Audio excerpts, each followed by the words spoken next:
Hey everybody, and welcome to the WrestleDude YouTube channel, as we are back again for a very interesting episode of Talking Takeover. This is going to be your NXT Takeover review for NXT Takeover Tampa, or at least the fragments of it, because this takeover was influenced very heavily, much was everything else, by another takeover, that being the takeover of the coronavirus throughout the entire world. So basically the way that NXT TakeOver shaked out this year was that a lot of the big takeover matches were kind of spread out throughout the weeks of NXT TV. So I'm going to be talking about those now that all of them seemingly are out of the way. I'm also going to be talking about the WrestleMania match for the NXT Women's Championship, considering it is the NXT Women's Championship. So let's get into it. I went back and rewatched all these matches, but I made sure not to leave or write too many notes, because there are also things that I want to talk about that aren't related to TakeOver, just kind of major NXT news that's come out since this TakeOver event and with everything that's happening. So I'm going to start off with the triple threat match that you're seeing in the bottom corner there. The triple threat match for the NXT North American Championship. It was Keithley versus Dominik Daiichi versus Damien Priest.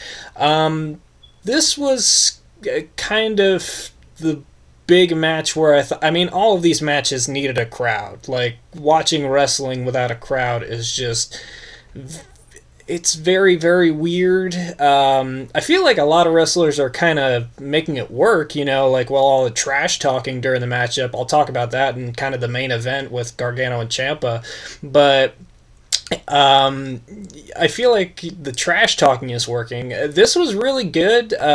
We've seen all three of these guys fight in the past.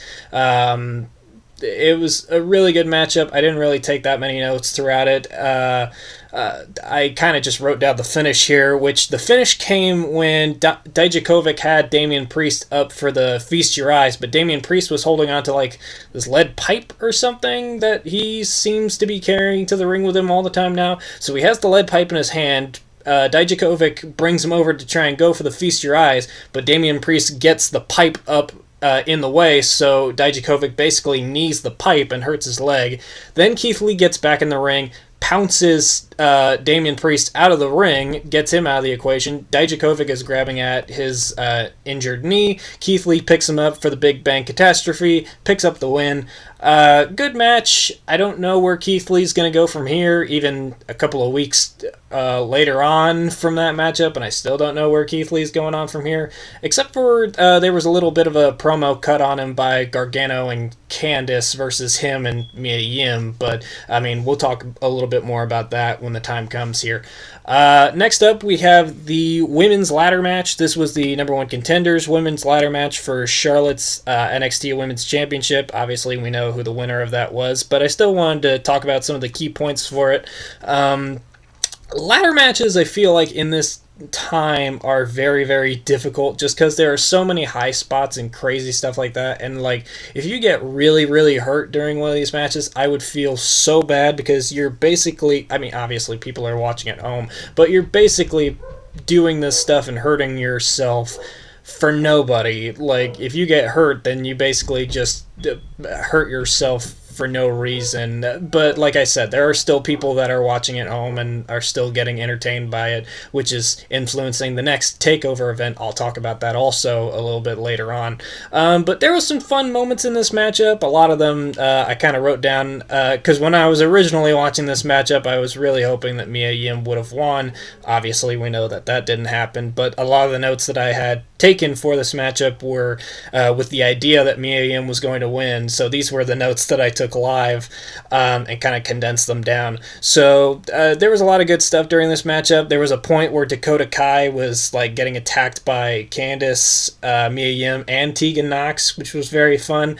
There was a point towards the end of the matchup where Mia Yim powerbombed Raquel through the table, which was kind of payback for Raquel attacking Mia Yim after she defeated Dakota Kai to get into this matchup. So that was fun. It was great to see Mia get some revenge on Raquel. Dakota Kai big-booted Tegan Nox through a ladder bridge. That looked pretty brutal. And then the finish to the match came when Candice and Io Shirai are fighting up on the ladder. Io Shirai bashes Candice LeRae into the ladder and then tosses her off into another ladder, which helps Io Shirai pick up the win. And Io Shirai went on to face off against Charlotte Flair for the NXT Women's title. That matchup ended in a disqualification. Kind of a bummer not to see Mia Yim win this ladder match, but also the match with Io Shirai and Charlotte. I felt like it kind of could have ended in a better way, but it did end with a big, shocking return. I'll talk about that a little bit later on. Moving on, we have the NXT Championship, Adam Cole versus the Velveteen Dream. This one, I felt like watching it, I could just hear every crowd reaction that there would have been if this matchup ended up in front of a crowd. Even if it was still at Full Sail, I could still hear the Full Sail crowd like cheering for this. It was fun stuff back and forth, as you would expect. I wouldn't really put it on the level of like one of the takeover matches just because it was so short, but then again, I mean, a takeover match can be short and still be really good. But I didn't feel bored watching this matchup, which is a good thing, obviously, but that's a very big positive for this matchup. I did not feel bored. I was very entertained. I was entertained watching all of these matches, but this one, definitely I could feel like something was missing, and obviously the obvious answer was it was missing a crowd. The finish to this matchup came when the Undisputed Era came out to the ring, and then out from underneath the ring, Dexter Lumis did this on his fists crawl out of the ring. They've been doing a lot with him on NXT lately, Dexter Lumis. They've been having him kind of stand in the background of shots, just kind of out of frame or in the shadows watching stuff. He teamed with the Velveteen Dream against the Undisputed Era, so they have a little bit of a partnership, and he came out here to try and help even the odds for the Velveteen Dream, but it ended up backfiring. Roderick Strong ran into Dexter Lumis. Lumis tossed him up into the referee, knocking down the referee. Obviously, we know they're made of glass. Velveteen Dream, though, hits a Purple Rainmaker elbow and gets the visual pin, but the referee's knocked out, so he can't make the actual victory pin. So instead he climbs to the top rope and he takes out all the people on the outside of the ring, gets back into the ring. Adam Cole hits a super kick and a last shot for the win. If this happened at TakeOver, an actual TakeOver Tampa match with an actual crowd, if the world was in a good place, in a different timeline, I would definitely see Velveteen Dream picking up the title here. But since the circumstances have changed very rapidly and very strangely, it seems like they're trying to pivot and make sure that Adam Cole keeps the NXT Championship until maybe crowds come back, or maybe they just have a different plan how this rivalry is going to pan out, because Adam Cole wasn't really on NXT TV for quite a while there, so they had a little bit of a strange time trying to build this match. This was fun. I was entertained, like I said. It just sucks watching these matches, these really good matches, and there's no crowd to exemplify them with all the great stuff that's happening in this matchup. But I'm still intrigued to see where they go from here. Interested to see what happens with Velveteen Dream and Dexter Lumis. On the most recent episode of NXT TV, Undisputed Era have said that they're going to target Dexter Lumis. I don't know what's going to happen there. But this was a fun match nonetheless. Moving on, we're going to talk about WrestleMania. Charlotte Flair versus Rhea Ripley for the NXT Women's Championship. First note that I had for this matchup, Rhea Ripley's attire looked freaking awesome. She was supposed to look like a character from Dragon Ball Z.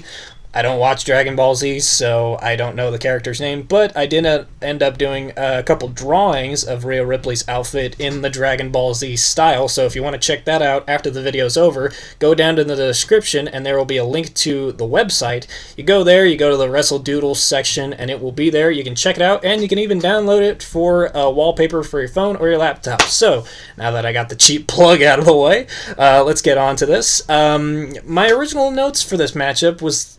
after the match was over was that was a really, really good matchup. It was a lot of great back and forth. Like I said earlier, superstars have been taking advantage of the no crowd situation by doing good back and forth, like bad talk and bad mouthing. Charlotte did really good with that in this matchup. Rhea Ripley did good in this matchup. A lot of the matchup was taken up by Charlotte attacking Rhea Ripley's leg, which I appreciate that being the case, because when it came to the finish, I could understand why Rhea Ripley lost. So Charlotte Flair obviously won with the figure eight. I already kind of spoiled that earlier when I talked about Io Shirai and her having a match for the title. When that happened, I wasn't really bummed out, like, oh man, they just had Rhea Ripley tap out after so and so much time.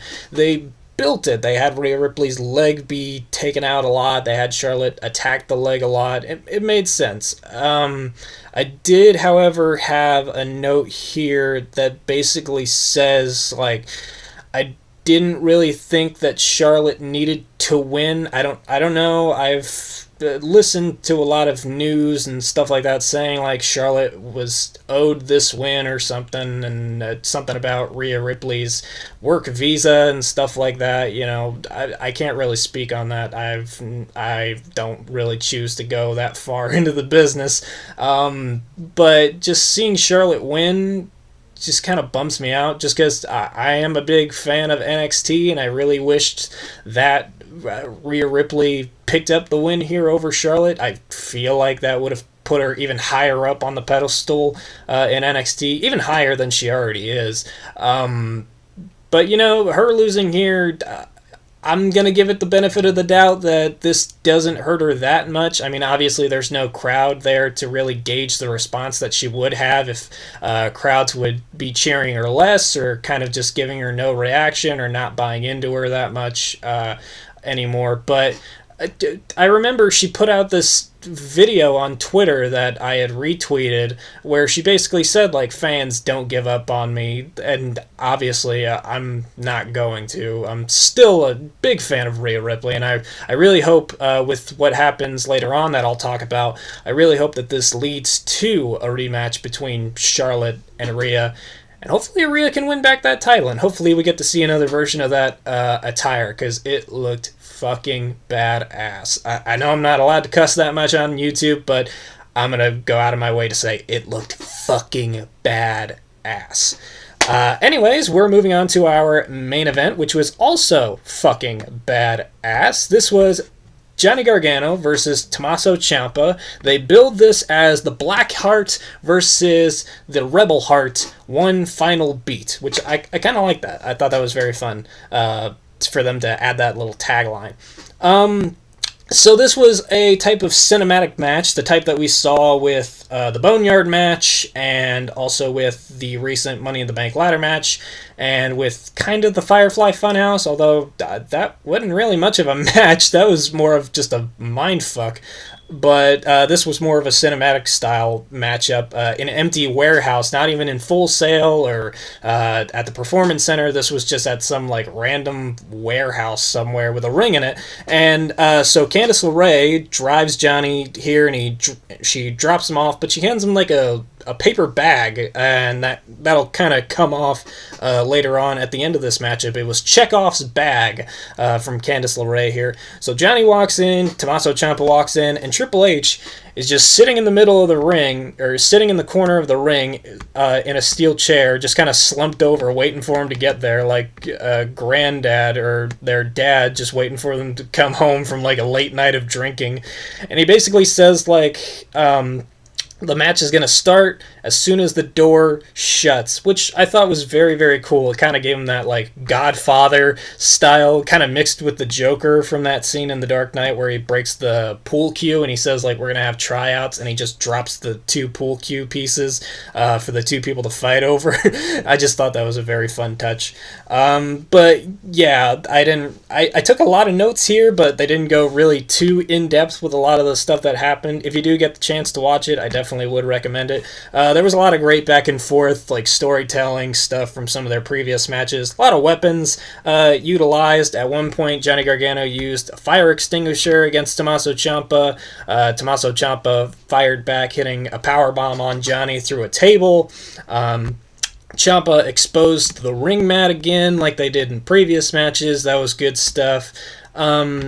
Really, the only part that I didn't really like about it was there was a moment where they go outside and they're like fighting on the outside, and they go to the top of this like big truck, and then nothing really happens from there. Like, they kind of just fight on top of the truck.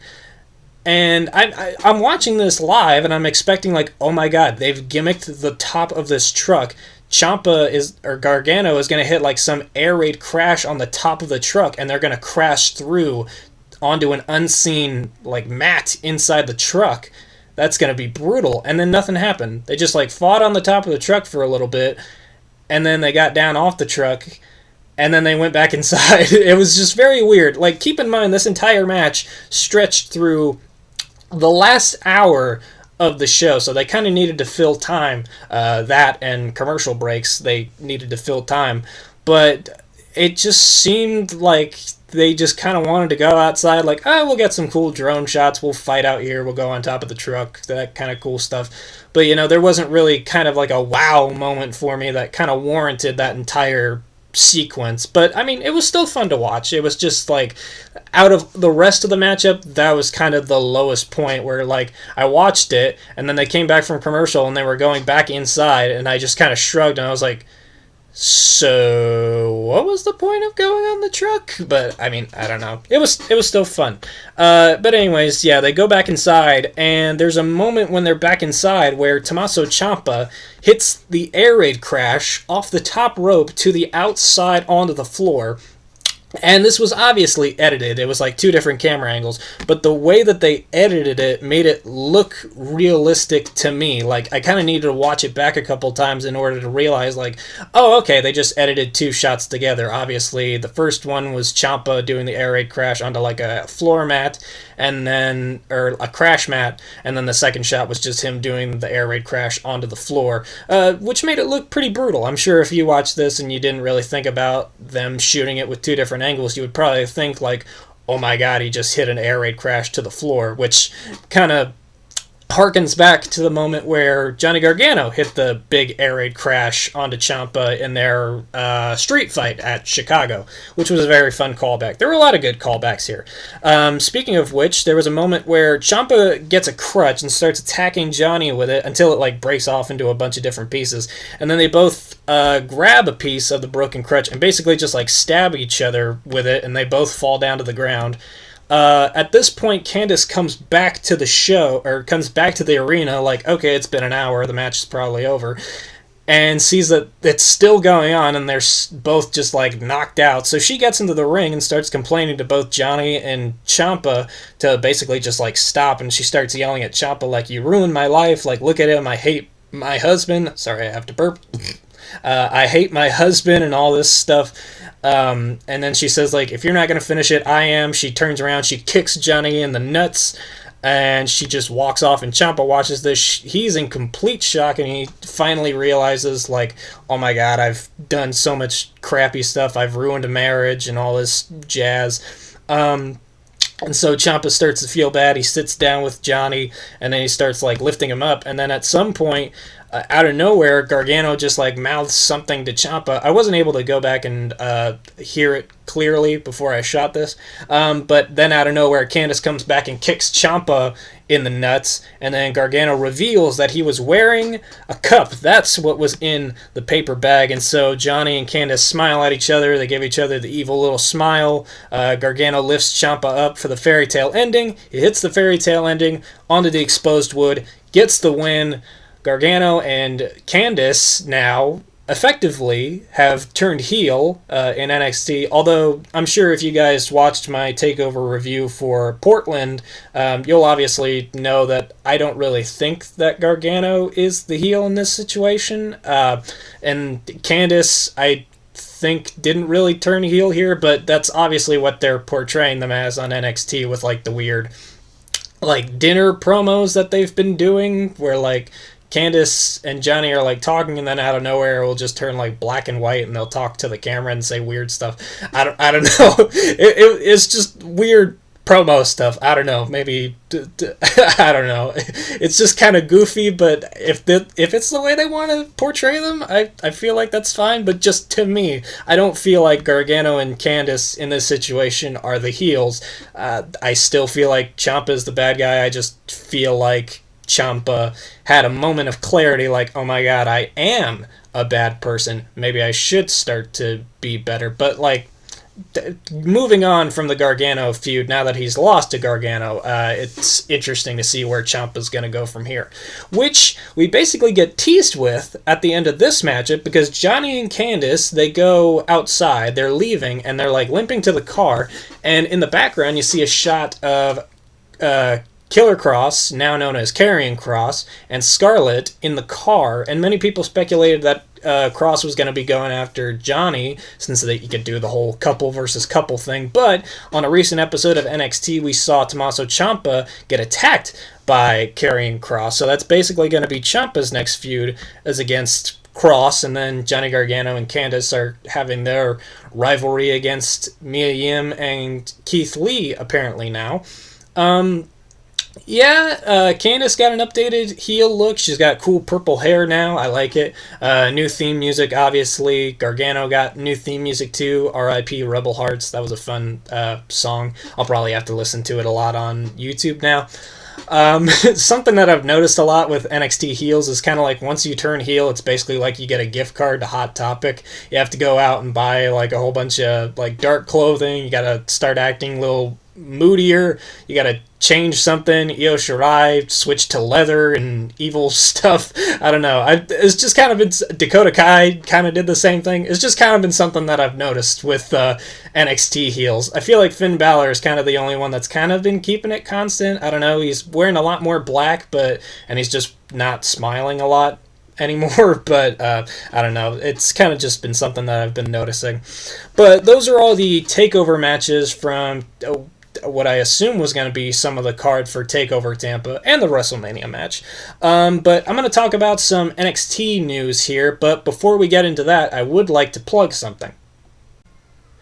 So, if you guys know, or if you don't know, I don't really have monetization enabled on this channel just yet. Kind of going back and forth on whether or not I want to. So, if there is a way that you guys would want to support the channel, I have a great one for you. And it's a way that you can get something for yourself while supporting the channel. I have a Teesprings account where I post and upload t-shirt designs and stuff like that you can buy, and you can get t-shirts to wear. I'm also working on a couple new sticker designs and stuff like that. So if you want a way to help out the channel and a way to get something for yourself, normally on stuff like Patreon and stuff like that, you kind of just send the money and you get maybe like a shout out or something like that. This is something a little bit more. It gets you some clothing to wear. Once all this craziness is over and we're finally able to go outside and go wear some cool clothes, everything's pretty fairly priced. I think everything's just kind of around like $20, which compared to other t-shirt prices, that's pretty darn good. So yeah, if there's a way that you want to support the channel, that's a perfect way to do it. Like I said, the link for the Teesprings account is in the video description. But with that, let's move on to some other NXT news. Just kind of some random notes that I had written down here. Like I said, during that matchup with Io Shirai and Charlotte Flair for the NXT Women's Championship, we did have a big return at the end of that. Rhea Ripley returned, attacking Charlotte Flair and basically setting up kind of like a three-way rivalry between her, Io Shirai, and Charlotte Flair. So that's going to be fun. I'm very excited to have Rhea Ripley back in NXT. I'm very happy that they're continuing the rivalry from WrestleMania, and like I said when she posted that Twitter video, I'm not giving up on you, Rhea. Go after that championship, win it back, and then do that heel turn against Tegan Nox like I predicted at TakeOver Portland, and we can have that awesome rivalry. Also, in other news, like I said, Karrion Kross attacked Tommaso Ciampa. Then he had his debut match with the entrance that had the internet buzzing. I watched it. I watched the entrance a couple times. I think it looks pretty darn cool. It looks pretty dope. I kind of could do with a little bit less of the lip syncing, but I mean, it's kind of a small thing. I feel like after a while I'm gonna get used to it, and I don't know. I think it might have just been like how wide she was opening her mouth with some of the words, especially when saying "fall and pray." But like I said, it's a small thing. I'm not really gonna hold a grudge that much. But it was a really cool entrance. Excited to see where Karrion Kross goes from here. Also, Karrion Kross, very cool name. I know they can't really use the word killer on WWE TV. Karrion apparently means like dead animal carcass or something like that. So as long as it has cool meaning to it, I'm okay with it. So Karrion Kross gets a thumbs up, seal of approval from me. But very fun debut for Karrion Kross. Excited to see his debut rivalry with Tommaso Ciampa whenever he comes back, or if he comes back. I don't know if he's part of the group of people that are deciding to stay home during this whole epidemic. I know I am. In other news, this is kind of more very quickly recent stuff. On the latest episode of NXT, we crowned new tag team champions. Matt Riddle and Timothy Thatcher lost the tag team titles to Imperium, so that's going to be interesting to see where Imperium go from here, with what teams they're going to be facing for the tag team titles. Matt Riddle and Timothy Thatcher very quickly backstage ended up fighting each other and getting into their own rivalry, so it looks like they're going to be fighting each other for a while. In other news, we have a tournament to crown an interim cruiserweight champion. Now, obviously, Jordan Devlin is in the UK, so he can't defend the championship, and I don't think they're going to be able to ship the championship, or maybe they did. I don't know if maybe they just had another one created.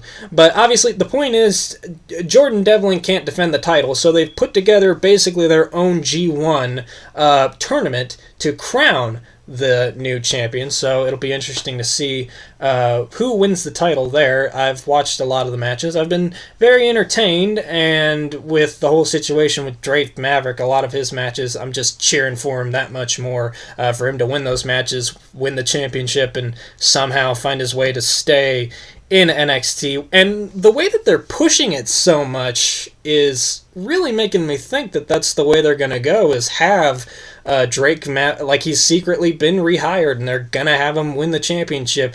Because if he doesn't, then that just seems so weird to kind of like push this narrative and then just all of a sudden have the feel-good moment ripped away, and then Drake Maverick still is let go from WWE. A very bumming situation with all those releases that happened, and I'm very bummed out. But I'm happy to see that at least Drake Maverick is getting a lot of TV time on his way out, so that way once he does leave, people around the wrestling world will see how good he is, and he's quickly snatched up and signed a contract, and he will have a paycheck to have from here on out. So very happy for that.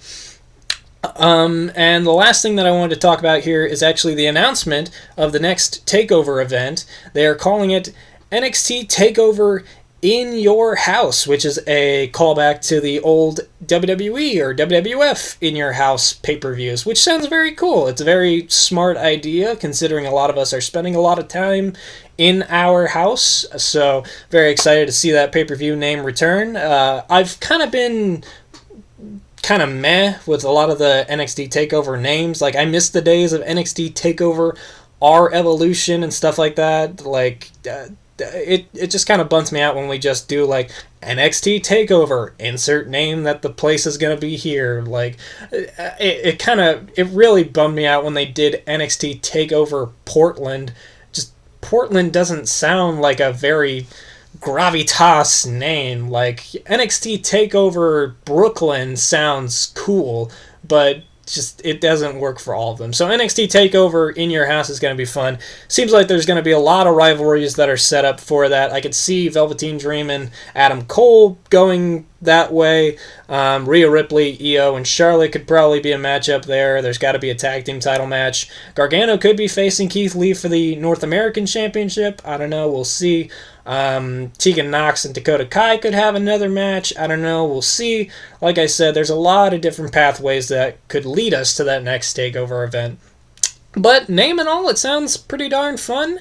NXT is still being entertaining even without an audience. I'll admit, though, I haven't been watching a lot of NXT lately. Just kind of been because I've had a lot of other stuff that I've had to deal with. It's kind of a weird situation. You would think that since I'm stuck at home, I would have a lot of free time, but if anything, I'm much busier than I really would have been. I'm trying to balance a lot of stuff, so I've kind of had to go back and rewatch a lot of episodes of NXT TV in quick succession of one another, which is not a bad thing. I will take a freaking marathon of NXT TV any day, especially since I watch on Hulu, so I don't really get a lot of commercials, and even when I do, they're pretty darn quick. So yeah, there's been a lot of fun stuff in NXT lately. These TakeOver matches that I guess were supposed to happen at TakeOver were all very fun to watch. The WrestleMania match was fun. The One Final Beat match was very cool. The ladder match was brutal. Keithley defending the North American title was very entertaining. I did not feel unentertained during any of these matches, even without a crowd. But once a crowd comes back and once we're able to have people in arenas again, it's going to be one joyous occasion. And the first wrestling show I go to, once this entire thing is over, I am going to be cheering and screaming my head off to the point where people are going to have to think that they have to call like a doctor or send me to an insane asylum. I'm just going to be cheering all out the wazoo. But let me know in the comments, what was your favorite out of all of these TakeOver matches? Let me know your thoughts and give me your predictions to what matches you think is going to happen or are going to happen at NXT TakeOver in your house. And you know I will have predictions for that show, and I will have a Talking TakeOver review show for you for that pay-per-view. Hopefully by that point I'll have an updated logo, because I'll be honest, the Talking TakeOver review logo for this series is kind of meh. I kind of just made it in like 2 seconds, so I definitely want to get an updated version for the next pay-per-view event. But that is all I got for you. I hope you guys enjoyed. Thank you for listening to this review. Make sure to leave a thumbs up on the video, leave a comment, and subscribe to the WrestleDude YouTube channel.